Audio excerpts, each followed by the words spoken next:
Andũ atano ana marĩ arutwo a thukuru wa airĩtu wa Ole Tipis na mutumia ũmwe nĩ makuire mutino-inĩ wa barabara-inĩ nene ya Narok gũthiĩ Mai Mahiũ, kũrĩa andũ acio angĩ 9 matigirwo na nguraro njũru thutha wa mutino ũrĩa ũkuruhanirie matatũ ya andũ 14 na rori.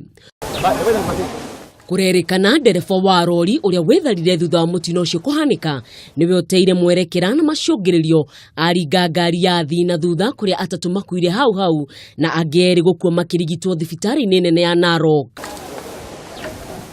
Kuringana na OCPD wa Narok Joseph Kasimbe nĩaugĩte nĩ marethana na ndereba wa rori ĩyo na oho kũria matereba memenyerere barabara-inĩ ĩyo.